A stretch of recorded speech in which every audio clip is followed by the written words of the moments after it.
Welcome back to Horses of Courses. I'm Tania, I'm Susanna. and this is our first remote podcast. We've taken it to the limit. It is July 31st, and we have never done one not together, but needs must. And so it probably will sound a little different. You may hear my rooster in the background, but it is kind of nice. We're using Adobe's podcasting. It's a free option and it seems very user friendly. So if we continue to do it this way, sometimes I will probably upgrade our mics, but I think we prefer to do it together. But we want to make sure we get the podcast out to you. It's been doing well, a lot more listeners and so forth. So I think we finally hit that stride where it's got better circulation. And so we're seeing a lot more folks tune in. So we want to be able to bring you the recording regularly. And I get so, messages off and on from people that are like, "When is your podcast coming out? Are you all doing one this month? We like it." well, and you know what's it's like you're waiting for us to run our mouth. That's Right. amazing.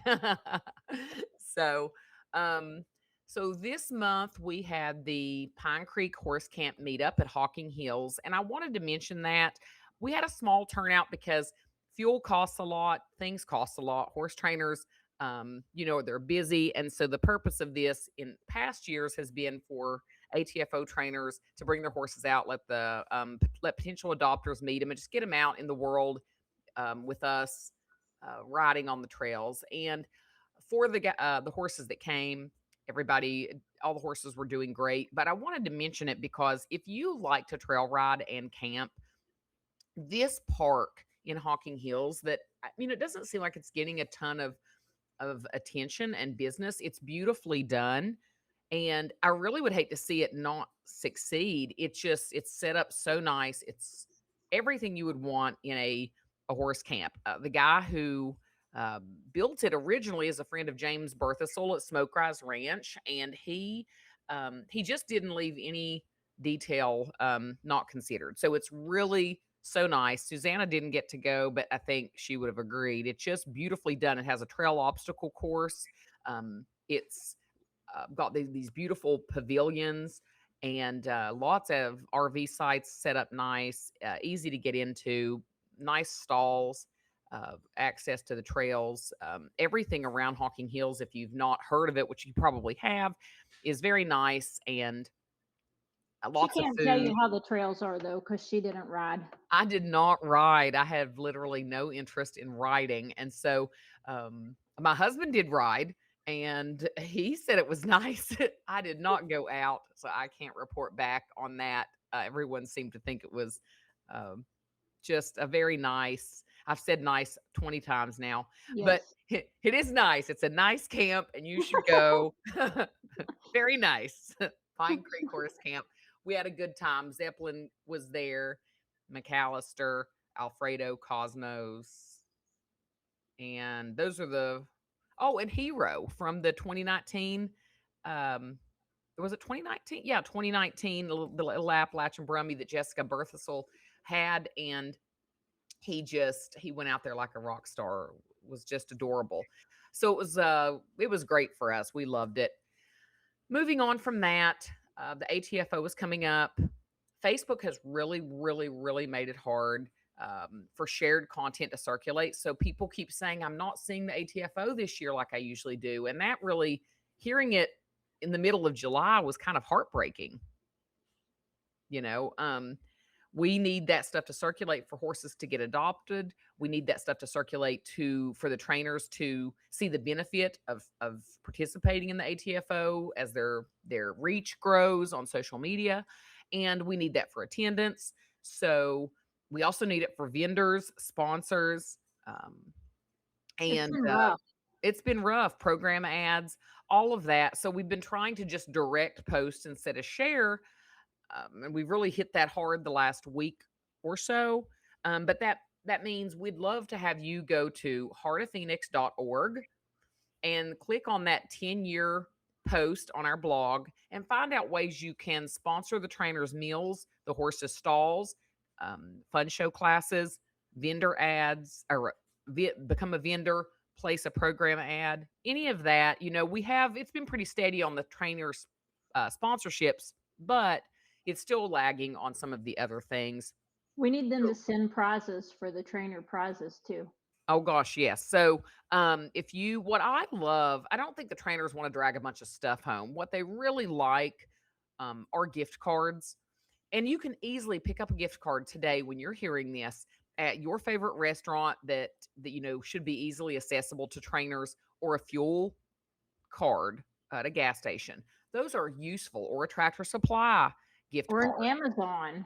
Amazon, Lowe's, gift Rural cards are King. yeah, gift cards are king. And we love them. Trainers will love them, and it helps us build some, prize packages. And it's also just way easier on everybody to handle those. You think some of these trainers come up, from as far away as New England. So having food and fuel, food for horses, food for the human, fuel. That's all. Or you could actually just say fuel, because food is fuel. So that's what we're looking for. You can mail those to P.O. Box 81, Shoals, West Virginia 25562. So just when you're hearing this today, grab some gift cards. It doesn't matter if it's 10, 25, 50, 100, whatever you can afford. Pop that in the mail. It will make a difference, and we really appreciate it.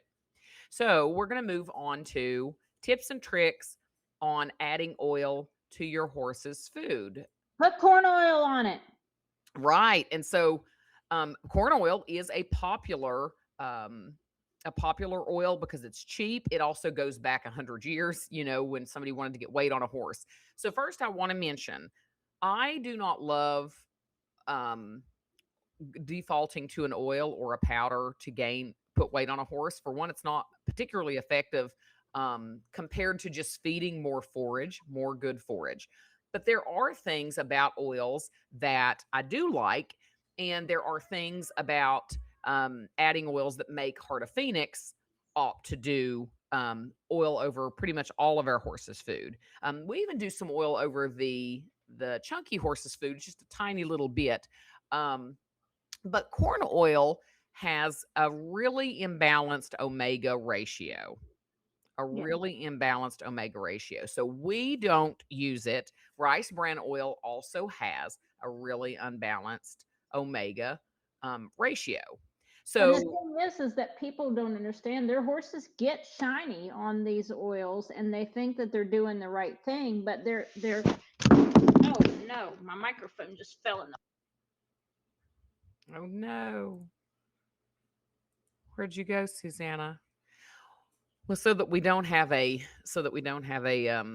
Okay, I sorry. was gonna say, I was gonna jump in. Go ahead. Yeah, so people think their horses are shiny and they're doing the right thing, but in the meantime, they're really unbalanced in their feed and some other anti-inflammatory systems in their horses because the threes and sixes are so out of balance. Right. And so we currently have started using camelina oil. It has a 2-to-1 ratio.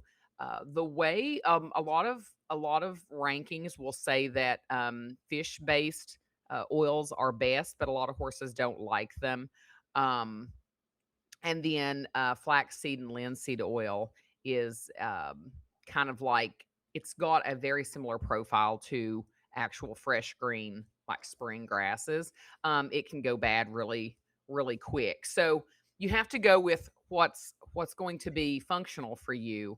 And overall, the camelina oil seems to, in my research this last month, I was trying to see, we do DAC oil um, as well. So we were just trying to go back and forth, like what makes the most sense. And so camelina oil really seemed to be kind of the winner.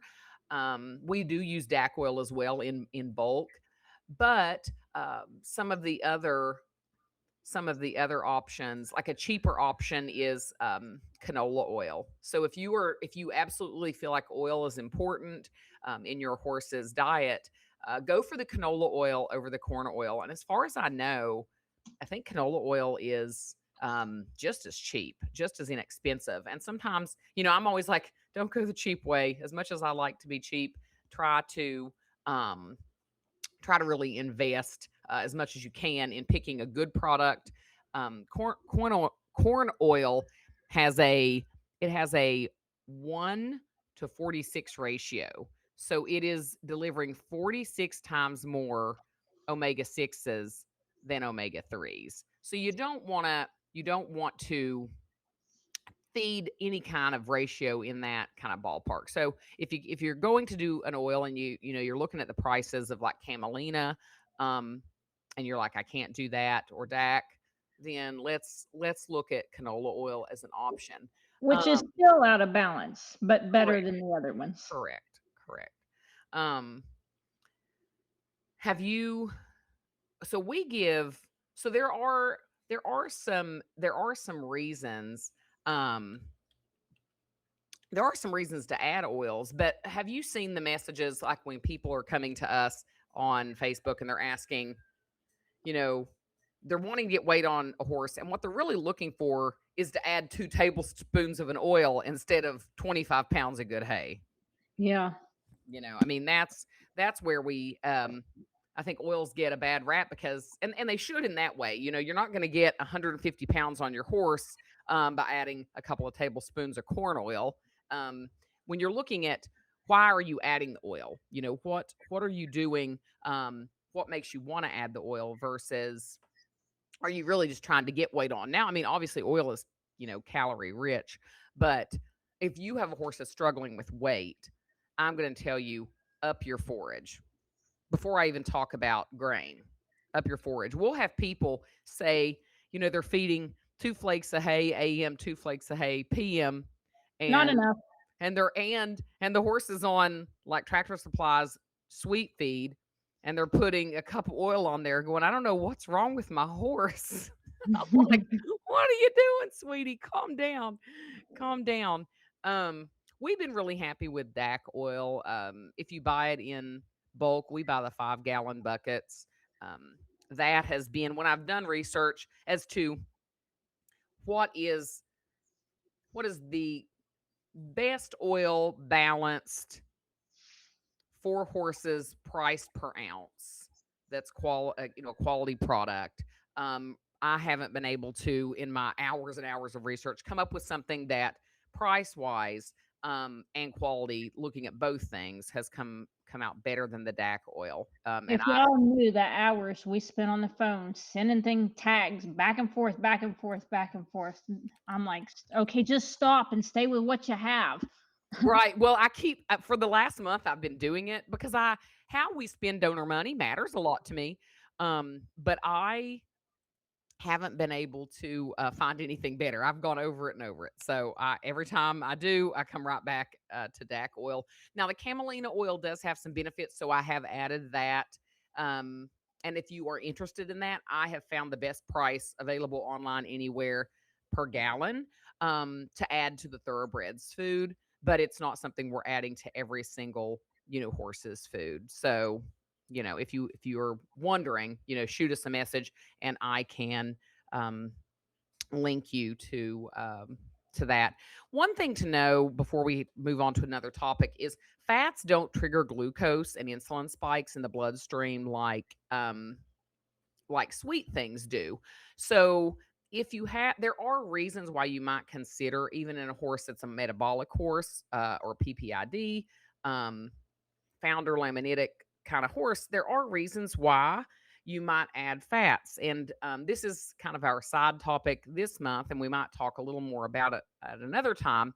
But there are reasons why a little bit of a really good balanced oil might be something you would add. Uh, But it'd be very important that it be balanced because too much omega-6 ups the inflammation. And when you have PPID and EMS, you're dealing with a horse that's living in inflammation anyway. yeah, well, and also, yeah, well, and there's skin things and various stuff inflammation related. So you wouldn't be adding a corn oil. But there are some perks to fats in horses' diets. So that probably expanding on that would be another time. But mostly just if you are thinking of adding an oil, ask the question why. If you're trying to get a weight on a horse, you're talking about 150 pounds. Forage is the answer. Accessible forage and oil can bring a little weight on, but there are other reasons why you'd be looking at it. So make sure you're picking the right oil for your horse. And we're liking DAC oil and camelina oil. So we're gonna steer away from the corn oil, go with the camelina oil. Um, we have Okay. what were we gonna say, Susanna? I just said, okay, let's do that. Okay, my rooster has a lot to say in the background right now. If I say one rooster as if I have one, I probably have 40. It's not fighting chickens. Somebody gonna hear that and be like, "Tania has those roosters tied to buckets." No, we just if hens hatch out chicks, we've got boys, we've got girls, and they're just living across the mountain. And I, side note, having lots of roosters has a lot of perks because they make their own little tribes and they protect their hens. And so we have a lot of hens, and so we don't lose many because every rooster, and they don't really fight a whole lot. Every rooster has their little band of hens, and they protect them, and they work real hard. So for us, it's worked out, not having just a couple of roosters. We have a lot, and they cover the mountain, and they crow all day. Um, so Okay. so Let's talk about Robin. let's talk about Robin. If you Yeah. follow our work much, you will know who we're talking about. I want to preface this and say Heart of Phoenix has very rarely purchased a horse. We have some times over the years, but it's pretty rare.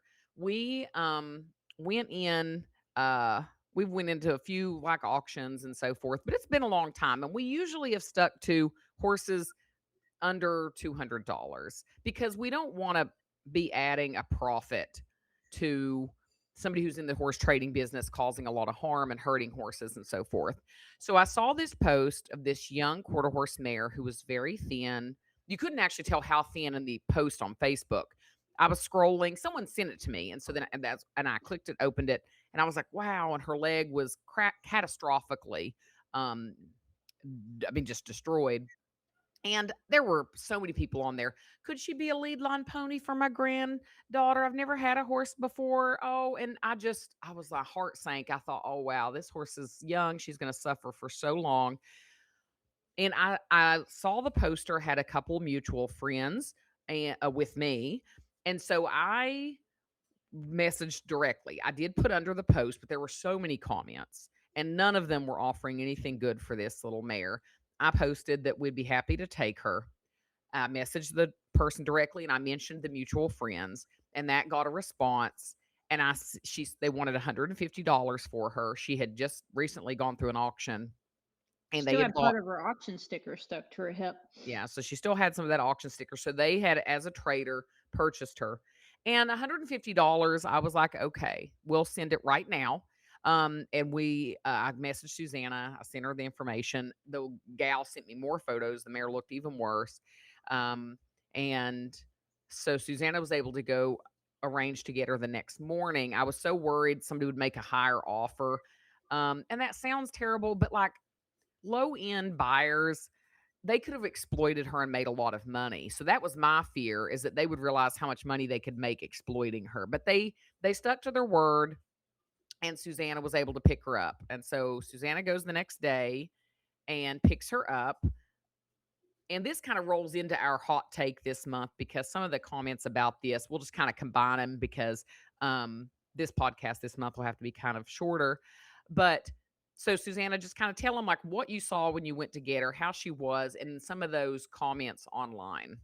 Well, it was really sad because you could tell that the mare had been actually handled pretty decently somewhere in her past. She had a backup to her. She led nicely. She was patient to get her halter switched out, and she loaded right into the trailer. So somebody had put some time into this cute little broken mare in the past. And so, but when I got there, she was tied out in the sun, and it was when we were in that terrible hot blazing thing days, and I was worried to death about hauling her home after I saw that she'd probably been tied out there for a while, 'cause she had a pretty good pile of poop behind her tied to that trailer. But she hopped right in the trailer, and we came home, and she was coughing, and she had an auction sticker, so I knew that I needed to be careful about cross contamination. And so I ended up taking a lot of flack because I didn't let her stop and eat my grass on the way to where I was quarantining her, but I didn't want to spread her auction germs and her cough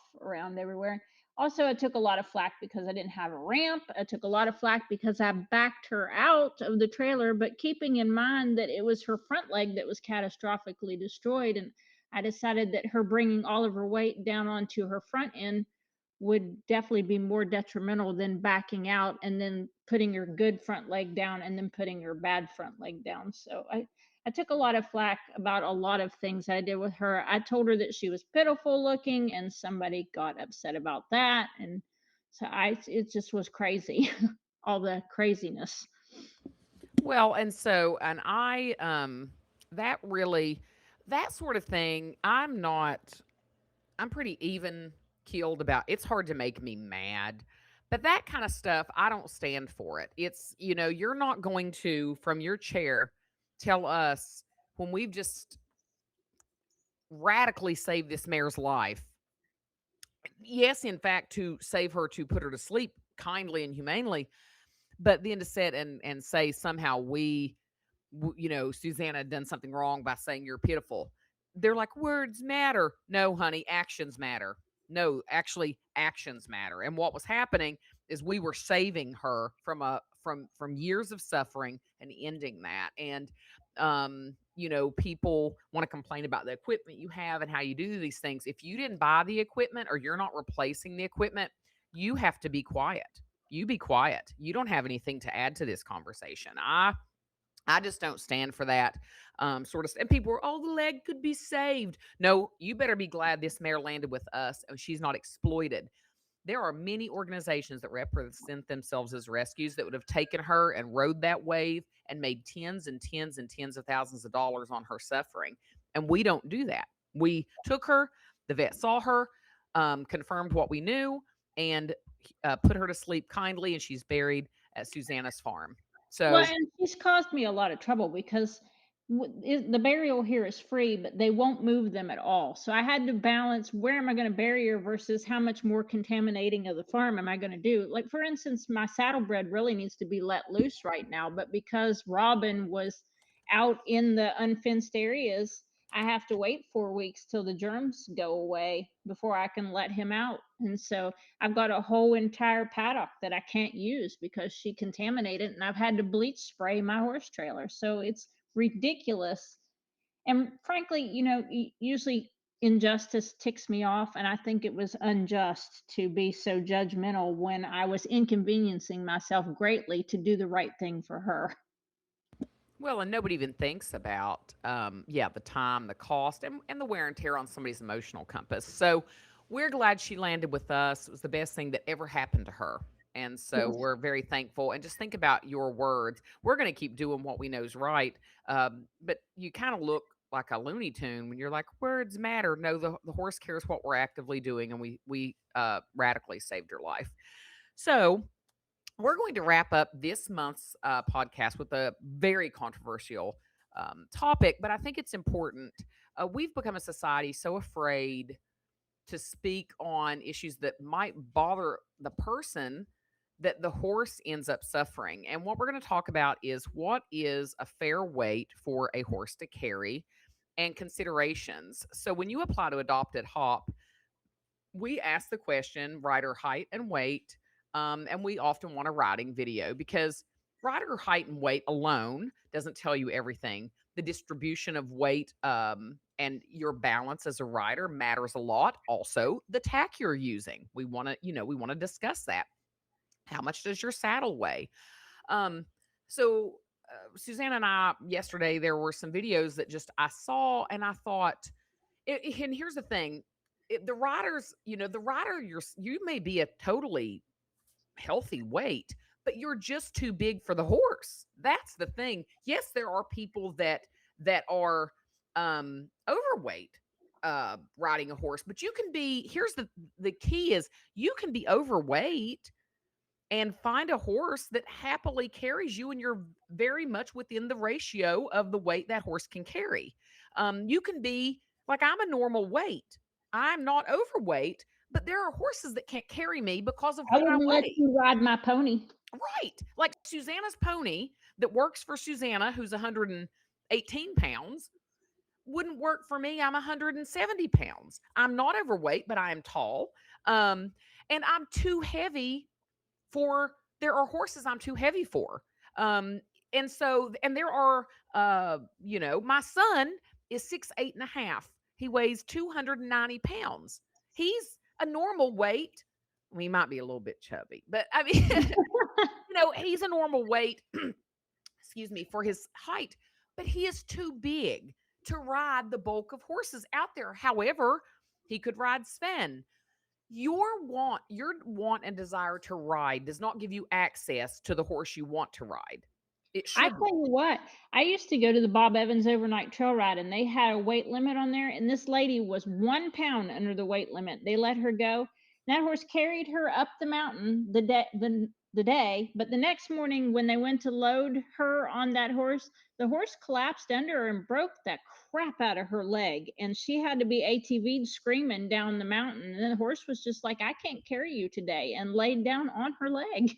Well, I mean, and so I think we try to be so say what people want to hear. The truth is, you need to be roughly, um, with tack, 20% of the horse's weight. However, there are horses that, because of how they're built, they could maybe do that 21, 22%.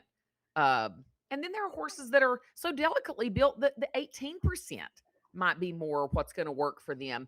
Um, Also, consider, is your weight more upper body, or is it down the length of your body? I'm a tall person. So at 170 pounds, a lot of my weight is going to go even across and down the horse's body. It's more balanced. It is easier probably to carry that distribution of weight. You have to consider those things. Um, your your desire to ride is not more important than the horse's ability to easily, fairly carry you. And I think the fact that a lot of people want to point this into just a plus size rider topic, but it isn't.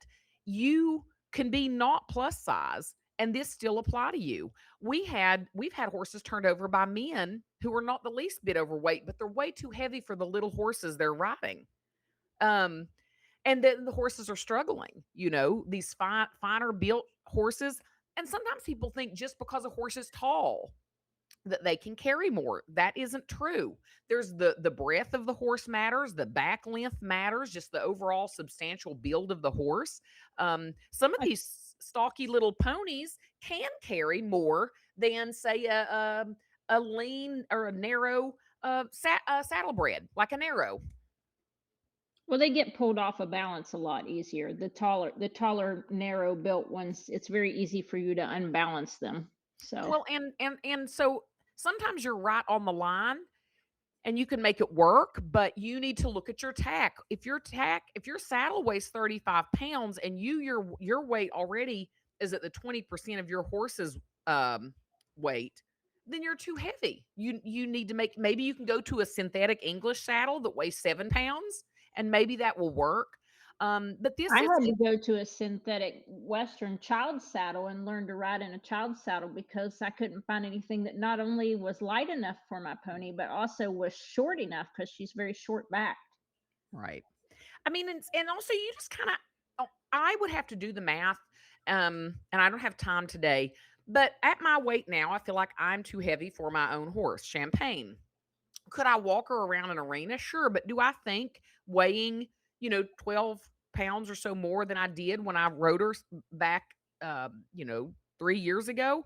It wouldn't be fair. She's 19. She has kind of a long back. I think even with even lightweight tack, I think I'm just too heavy. I can feel it. I know. And so, I just wouldn't make that call. And so, what I'm asking folks to do is really consider your horse first. If your horse isn't easily carrying you and you've done the math and you know you're outside of that 20% range, it's not fair. Don't do it. And you just don't do it. Consider the job you're going to do with the horse too. I mean, if Right. you're going to go on a 10-hour trail ride up and down mountains, that you got to give that some thought. Right. Well, I'm going to cut it there because we've got 30 minutes to wrap this up and we're down to 20 seconds left. Until next month, we'll be at the ATFO. I'm Tania, I'm Susanna. and that's Horses of Courses.